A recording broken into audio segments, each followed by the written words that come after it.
That's not who we are. That's not GDI. We fight with honor and courage. We fight to rid the world of Tiberium. Apparently, just moments ago, there was an accident.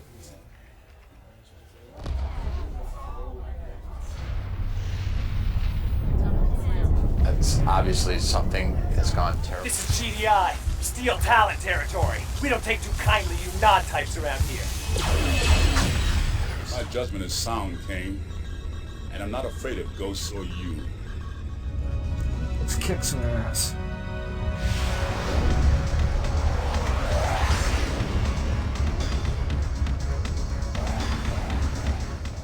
It's a lie, all of it. GDI wouldn't slaughter children.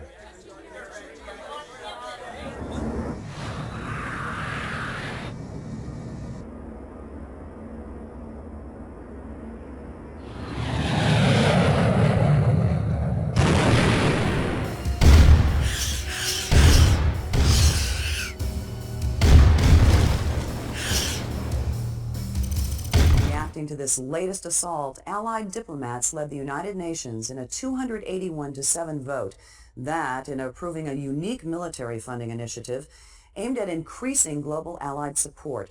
This proposal calls for the formation of a global defense agency to be temporarily established in... We are going to have to act if we want to live in a different world. The Global Defense Initiative was the first good guy faction of the Command & Conquer universe. The product of Brett Sperry's vision that the future of warfare in the early 21st century would not be one state versus another, but Western nations as a whole, against decentralized terror organizations waging asymmetric and destabilizing warfare.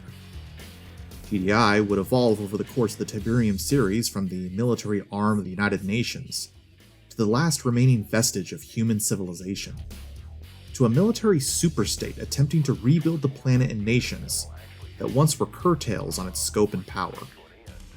While not nearly as ancient as the Brotherhood of Nod, nor as mysterious in its origins, GDI's path to becoming the first murderer's greatest opponent is a fascinating one nonetheless.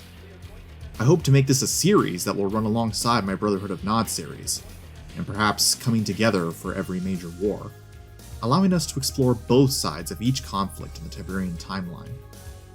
Today, we'll be covering GDI's formation, restructuring, and history prior to the First Tiberian War. Allow me to explain.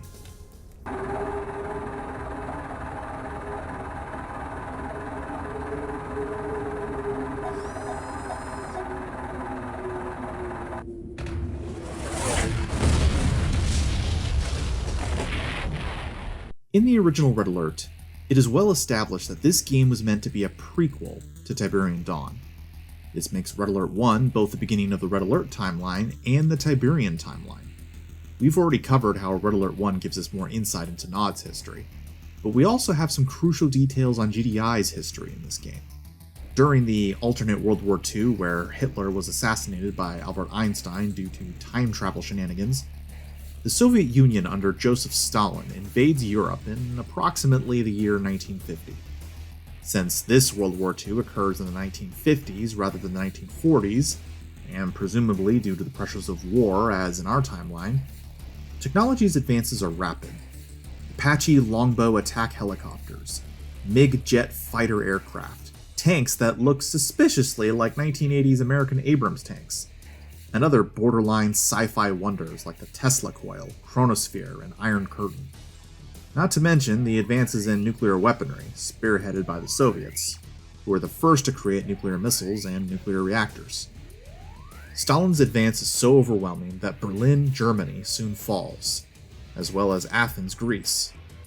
Now, in this timeline, it appears that Germany and Greece are the leading nations of the Second World War, as opposed to Britain and the United States, or, for obvious reasons, the Soviet Union. As such, when Greece is all but occupied by the Soviets, it appears to send shockwaves through the remaining Allied nations still in the fight. The United Nations responds by voting in a 281-7 majority to establish a global defense agency, funded by the various member states of the United Nations to increase support for the Allies during the war. At this point in history, the intent is that this global defense agency would be a temporary emergency measure, to be removed when the war ends. Nothing else is said about this agency for the rest of the main game, but we can speculate that this alternate World War II may have been the first battle action of what would later become GDI, or perhaps the war had ended by the time this global defense agency had been staffed, outfitted, and supplied. If it was in action during the war, I imagine it would have been smaller, clandestine efforts, perhaps a more professional version of the types of missions Tanya undertook during this time. In many ways, this reminds me of the OSS, the Office of Special Services in our timeline, a clandestine organization only supposed to be in operation during our World War II, but later expanded its role and continued as the CIA post-war. Speaking of Black Ops,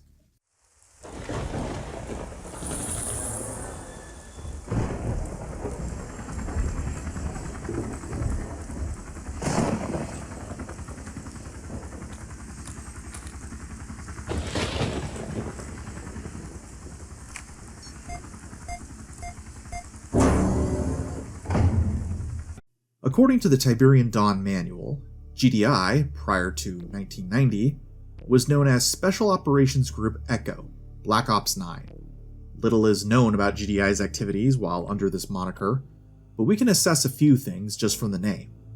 First of all, there may have been other groups with similar mandates and goals, given that GDI appears to be the 9th group of this type. Also, it's a special operations group specializing in Black Ops. For those of you who didn't grow up playing Call of Duty in the early 2010s, a Black Operation is a covert military procedure undertaken by an organization either totally or partially without public and even government knowledge. Oftentimes, this is done because the political or public image of said operation is not entirely above board. Remember, no rush. So essentially, Black Ops 9 was GDI in an era where it did the UN missions that the public, maybe even the UN Security Council, were not allowed to know.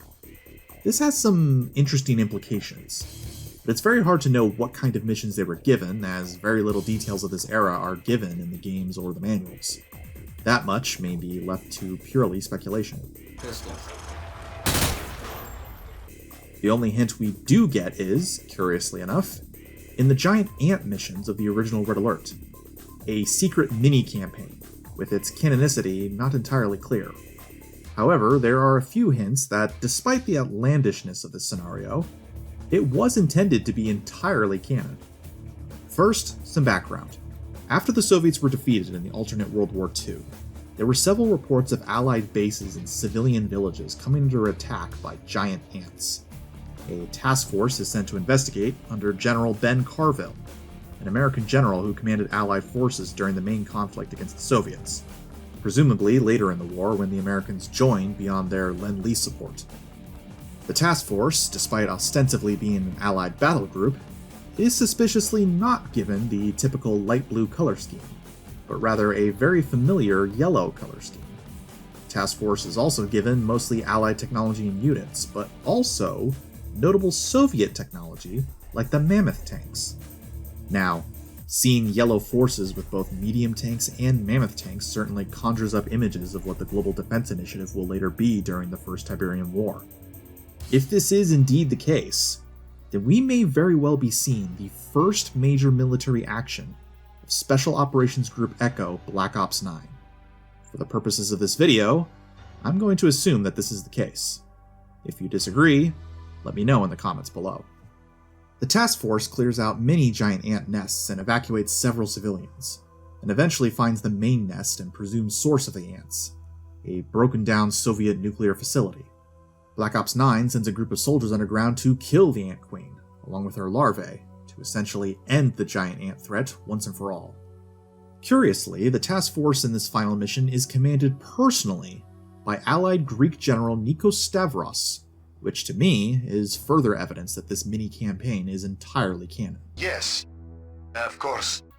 Black Ops 9 is successful in destroying the last of the giant ants, presumed to have been spawned by the radiation from the half-destroyed Soviet reactors, or by whatever was in these suspiciously non-aligned trucks situated by a giant ant nest near where one of the civilian towns was attacked.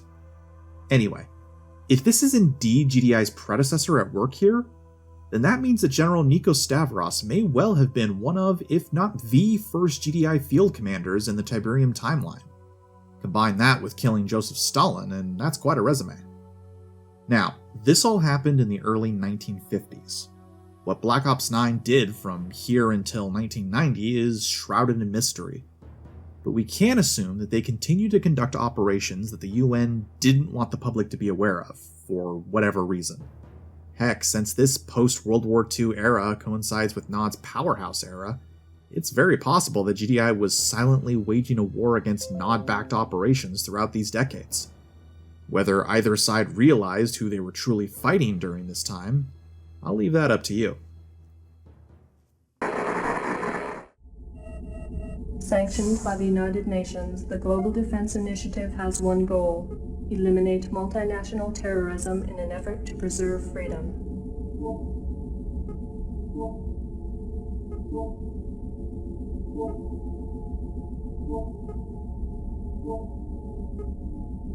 Back in the Tiberian Dawn manual, it states that GDI was only known as Special Operations Group Echo Black Ops 9 before 1990. We're never told why this naming convention ends. We could assume that's when it became known as GDI, but also according to the manual, GDI isn't officially founded until October 12, 1995. So what's the deal with this 5-year gap? What's happening during this time? Well, this is again left up to speculation, but here's my take. It's possible that Black Ops 9 was exposed, perhaps in the same infamous US defense contractor scandal that also revealed that Nod was receiving weapons and technology from unscrupulous American companies. If that was the case, the UN might have been forced to bring Black Ops 9 public as the Global Defense Initiative. Same mandate, but now with more public scrutiny and UN member state oversight.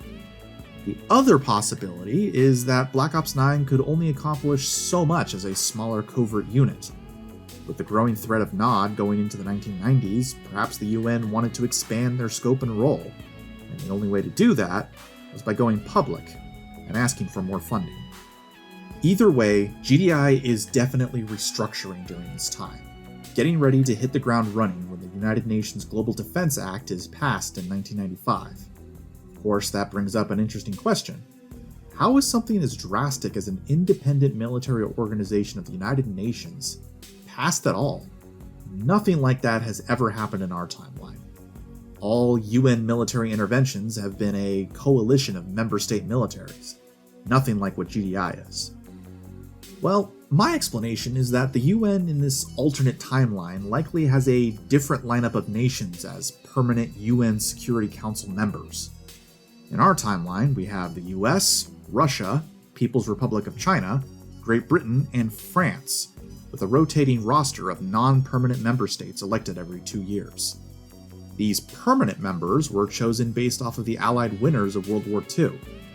However, in the alternate World War II as shown in Red Alert 1, it is absolutely certain that the Soviet Union was not made a permanent member of the UN Security Council, as they were the aggressor in the conflict.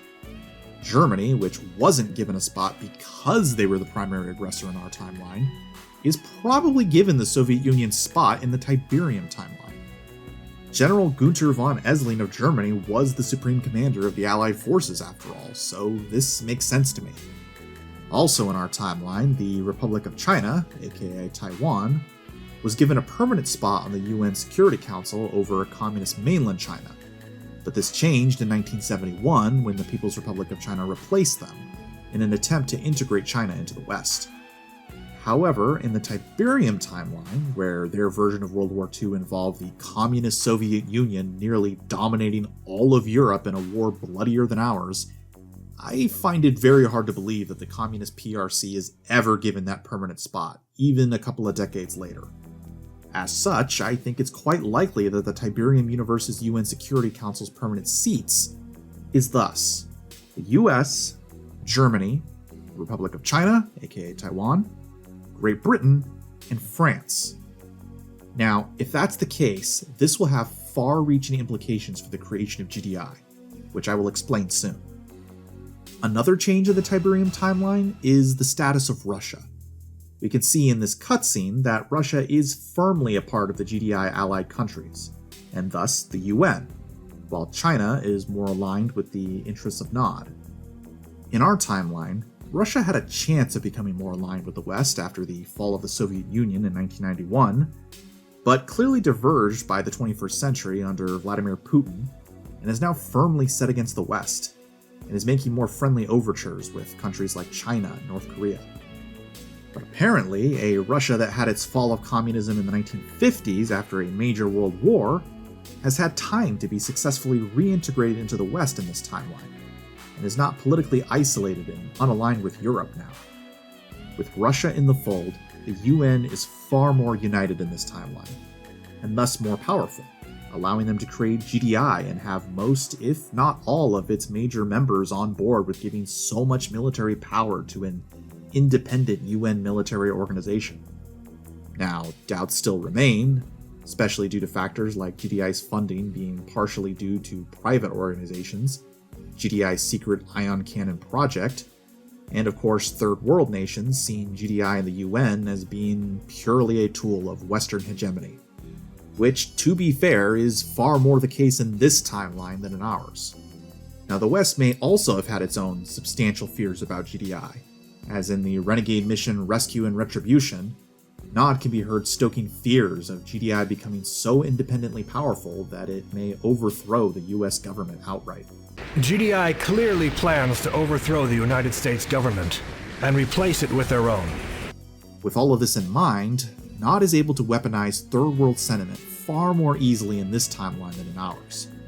In our timeline, Russia and the People's Republic of China are permanent members of the UN Security Council, allowing them to veto major UN military decisions, thus in practice making the UN largely ineffective, paving the way for Western nations turning to military alliances like NATO for actual self-defense. This is much more in line with the Red Alert 2 timeline, where the Soviet Union continues to be a thorn in the West side throughout the decades of the 20th century. In the Tiberium timeline, presumably they handled the post-war Soviet Union situation much better, perhaps with a Marshall Plan of sorts to better integrate Russia into the West. This leads to a Tiberium timeline where the UN Security Council's permanent member states are made up of entirely Western-aligned nations. With the threat of Nod and a more united Third World rising, it makes sense why GDI was given the amount of military funding and independent prerogative that it has by the start of the First Tiberium War.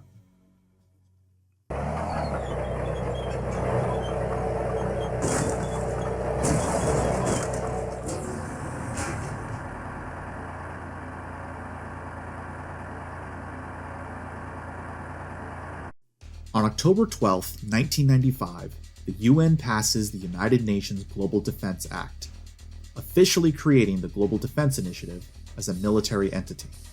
In Tiberian Dawn, GDI is stated to have one goal: eliminate multinational terrorism in an effort to preserve freedom. Now, the number one terrorist organization in the world is clearly Nod, especially by 1995. Wherein their recent activities include expansionary behavior into disenfranchised nations, high-volume investment in global trade markets, and aggressive manipulation of international mass media. So it's safe to say that GDI, at least its iteration beyond Black Ops 9, was created almost solely to deal with the Brotherhood of Nod in a more efficient manner. Now, this raises another question. Why is global terrorism the number one enemy of the Western world?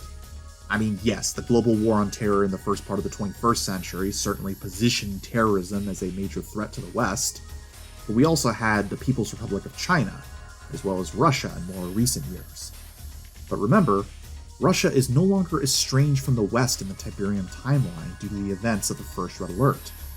And in our timeline, China's place in the Western world was greatly altered by US President Nixon's attempts to open China to the West economically in the 1970s, as well as mainland China replacing Taiwan on the UN Security Council. As I said before, in a world where a communist power like the Soviet Union put all of Europe in the crosshairs of total conquest, it is very likely that the People's Republic of China is isolated far more by the West than in our timeline. It's almost certain that China is never integrated economically with the West in the 1970s. Now, it's difficult to predict how this would affect China exactly, but I would venture to guess that it would become far more isolated, less wealthy, and more anti-West in a manner similar to perhaps North Korea in some aspects, thus paving the way for a Western-dominated UN and world whose most major enemy is an entity like the Brotherhood of Nod, uniting the third world nations of the Earth into a Hydra-like terrorist nightmare for the West. In this version of world events, it's not hard to see why a military organization like the Global Defense Initiative was seen as so necessary by the United Nations. Now, moving on to GDI's political beliefs, those are hard to ascertain, as the manual tells us to simply refer to the fictional United Nations Global Defense Act, which does not exist anywhere in supplemental materials to read for ourselves. However, it does say that GDI is also bound to uphold the ideals of the United Nations Charter. The main principles of the UN Charter are in Chapter 1, Article 1. The preamble also espouses values, but it's less specific, speaking mostly of preserving human rights, justice, better standards of life, social progress, and saving succeeding generations from the scourge of war, which twice in our lifetime has brought untold sorrow to mankind. Wait a minute. Okay, back up. Allied diplomats led the United Nations in a 281-7 vote that, in approving a unique military funding initiative aimed at increasing global Allied support.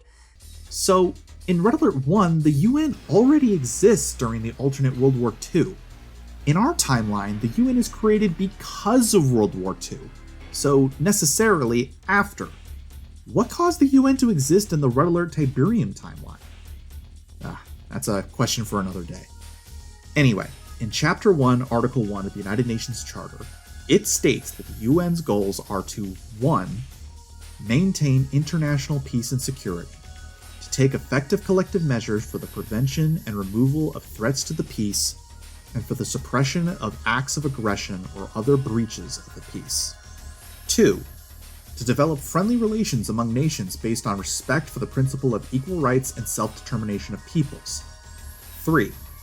To achieve international cooperation in solving international problems of an economic, social, cultural, or humanitarian character, and in promoting and encouraging respect for human rights and for fundamental freedoms. And 4. To be a center for harmonizing the actions of nations in the attainment of these common ends.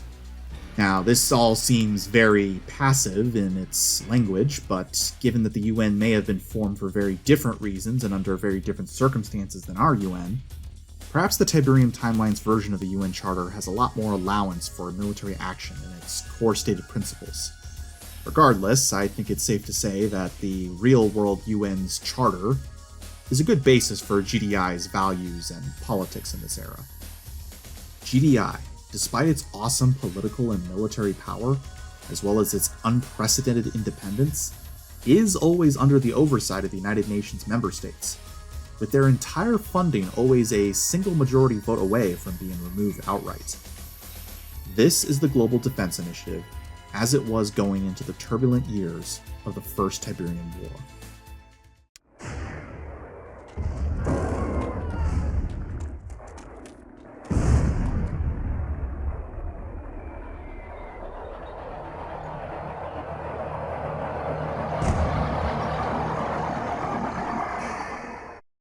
From its humble days as a wartime emergency measure in the face of the Soviet occupation of Athens, to a UN Black Ops group tasked with fighting conflicts deemed not suitable for public knowledge, to the enforcer of the Western-dominated United Nations in the face of growing worldwide terrorism, the Global Defense Initiative has had a longer and more storied history than most realize.